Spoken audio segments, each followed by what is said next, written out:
So, my name is Gary Scobie. I'm the Deputy Chief Information Security Officer based in the Information Security Directorate. We are within Information Services.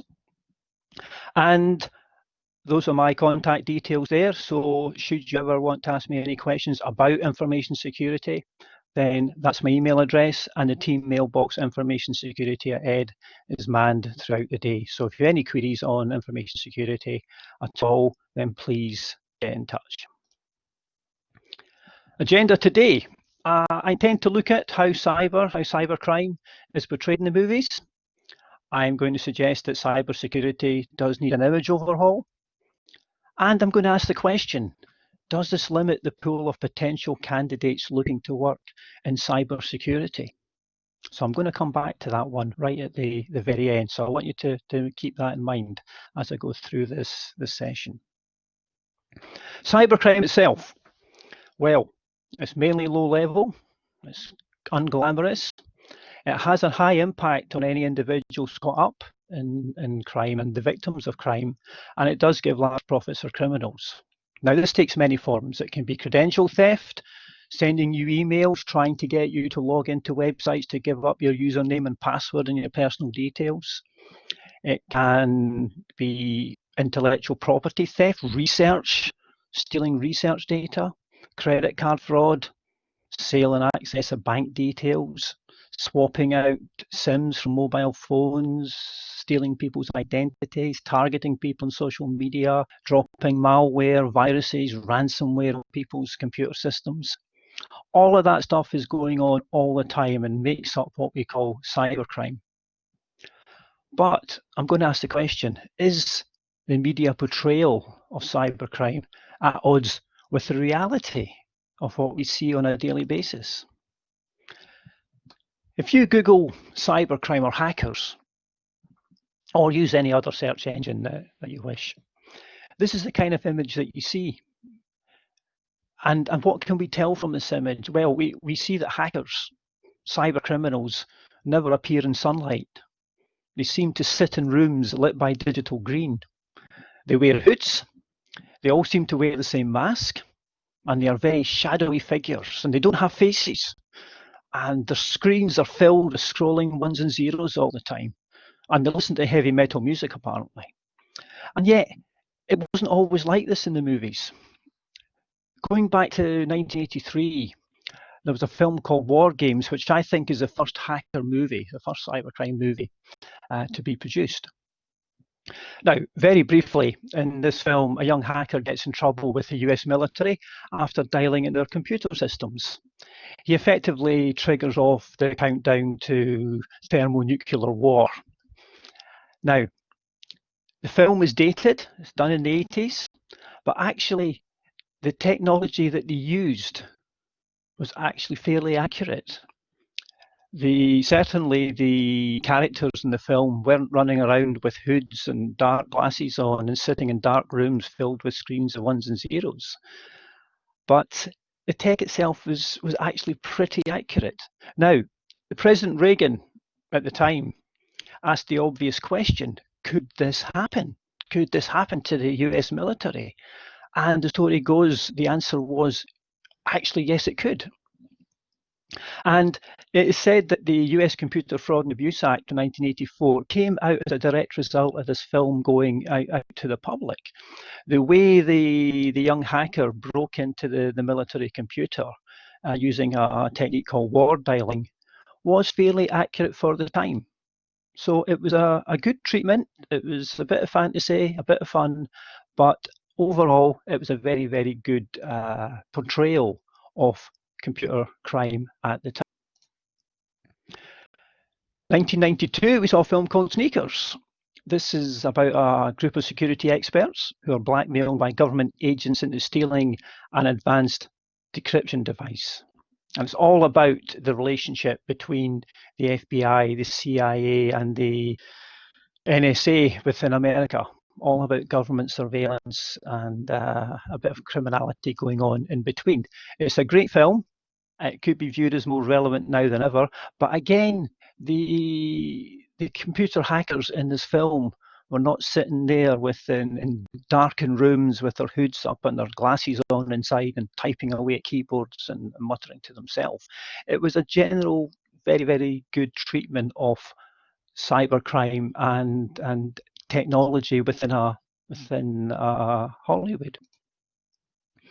However, since the mid-90s, films have been typically sensational with a focus on stereotypes. We see hackers in movies simply able to bring up their laptop and tap away at their keyboard and then suddenly say, "I'm in," and it's all just great and it all happens just like magic. And that has been a trend that we've seen increasingly throughout the mid-90s. So in the movie, for example, Jurassic Park, the young girl sits down in front of the computer console and just goes, "Oh, this is Unix, I know this," and just taps away. And she manages to take over control of the entire computer system that runs the park. The net in 1995 was all about lightning fast modem connections. Now, believe me, I was on the internet in 1995 and it was slow in those days. But the film, you connected immediately with secret FBI login pages and they saved the day with a computer virus. Swordfish, the film in 2001, they broke into the Department of Defense in America in less than 60 seconds. And in the James Bond film Skyfall, Q, a young government hacker who had massive screens in his office, and he ended up being hacked by plugging his laptop into his own network. It was all a bit of fantasy, and most of it wasn't really based in reality. And a lot of this came about as a result of a film called Hackers in 1995. This was about a young hacker who wrote a virus when he was 11 years old. It caused the biggest stock market crash in history, and he's banned from using his computer until his 18th birthday. That's where the film takes off. Hackers in this film had hacker handles like Phantom Freak, Serial Killer, Acid Burn. People wore their sunglasses indoors when they were on their computers. And it was all a lot of fantasy. It was a lot of tech and 3D animation was all, just made up for the sake of the film, and hacking's treated like magic. But to be fair to the film, we have social engineering, hacking humans. We have dumpster diving, raking about in people's rubbish for information about them.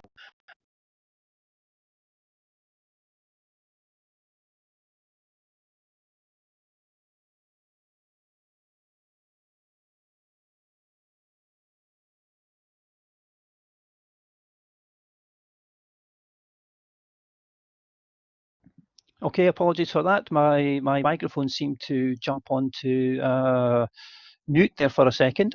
So I'll just go back through this. Hackers in 1995. It kind of set up the kind of culture for later computer-based movies in terms of people had to have handles, names that they called themselves, such as Acid Burn. People started wearing sunglasses indoors. All the tech was very much fantasy, but it was very, very entertaining as well. And at least it kind of referred to real things happening in cybercrime, such as dumpster diving, computer viruses, security teams, social engineering. So from that perspective, it was actually very, very, very good in terms of how it portrayed things, but very, very much over the top. This takes us to The Matrix in 1999. Again, people had hacker handles on Neo and Trinity with lots of green screens with scrolling ones and zeros, people walking in slow motion while wearing their sunglasses. And it was all just completely over the top, very much fantasy. But there was one exception to this, and this was The Matrix Reloaded in 2003. This film actually caused the British Computer Society, along with the police, to issue a warning telling people, do not try this at home. Now, to cut a long story short, you can look up the details on nmap.org/movies. Nmap is a tool that computer professionals use, and indeed hackers use, for scanning computer networks, and it gives lots of great output on the screen, and movie producers like to use it when they've got computer screens on because it looks like something cool is happening. But the exploit that Trinity used in Matrix Reloaded 2003 It was a genuine exploit at the time, and as she's tapping it on the computer, it was the genuine hack that she was trying, which caused the British Computer Society, along with the police, to issue that warning, do not try this at home. So that was a really interesting one. They actually made an effort to have a hack look genuine. And if you're interested in more in this, the people who write the Nmap utility have a whole section on movies where anytime Nmap appears in a movie, they like to publicize that fact. But the reality is, in the real world, cybercrime is all about getting information from social media, things that people post. It's all about social engineering people, sending them phishing emails, looking over their shoulder to see what they're tapping, to see if they can work out what their password is. It's about lifting paper off people's desks once we get back into the office, obviously. It's about leaving Trojanized USB sticks in car parks and hoping people will pick these USB sticks up and stick them into their computers, thus giving the hackers control over them. It's all about hackers attacking unpatched computers and devices that are not security patched and vulnerable to the internet. It's about credential stuffing. It's all about assuming that if you have a password and username of a person, they may be using that same credentials everywhere else. So if one website is compromised and they get out usernames and passwords, hackers will try that combination against every other website they can find, in the belief that certain people will use the same password over and over again. Now, most hacks aren't complicated. They involve people clicking on links. So it's not all glamour, and it's not all cool. It's just simple, time after time, day after day, hackers using the same techniques and the same processes in order to con people into giving up their data and their money. Okay, this is a quote from someone called Kaspersky, who runs who was the CEO of Kaspersky Antivirus at one time. I watched the movie for 20 minutes, then pressed pause, got a cigarette and a glass of scotch. To me, it was really scary. They were talking about real scenarios. It was like a user guide for cyber terrorists. I hated that movie. Well, the film he was talking about was Die Hard, which came out in 2007, Die Hard 4. It's all about John McClane attempting to stop cyber terrorists who hack into the government and commercial computers with the aim of starting a fire sale, the aim of bringing the nation's infrastructure down. Now, we have hacker traffic lights, the stock market, mobile phones, bank accounts. We have military jets being hacked.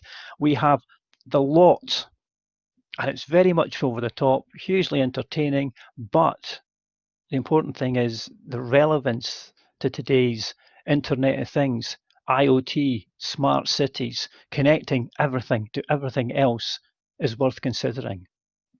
Okay, so it's a very much over-the-top film, but the point it was making was that as we become more connected in society, those systems become more dangerous to ourselves if they are taken over by cyber criminals.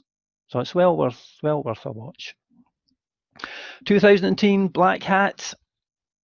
This film made an effort to display computer hacking and to make it more relevant, to make it more believable.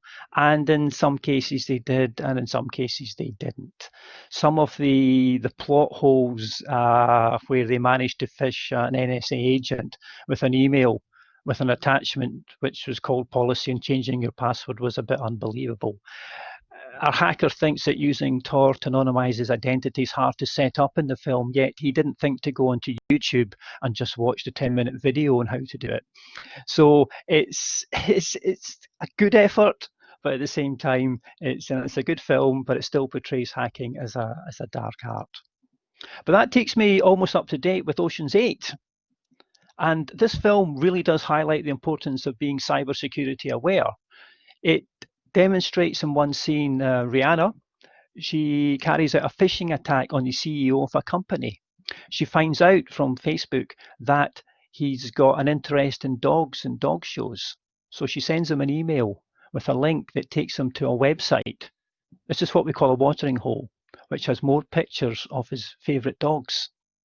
But accessing that website allows her to take remote control of his computer using a remote access Trojan.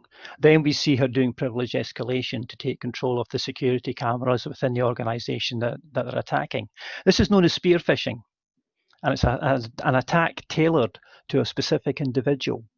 Now, some of the technical aspects of this are a bit dubious. It is a film after all, but it makes a really, really important point how the information that we put out onto social media can be used to craft emails, which then are used to target us to give up our credentials. So it's well worth a watch for that point. But this is the reality that we see in the news most days. We see Facebook, up to 50 million accounts hacked. Disney Plus fans were hacked. Disney themselves weren't hacked. It was credential stuffing. The people who signed up to Disney Plus used the same username and password that were already available on the dark web. And now those combinations were then used to attack that new service. We have people, insecure kids' toys open to the internet. We have people miking up their front rooms to the internet and with devices which are inherently insecure and are unpatched.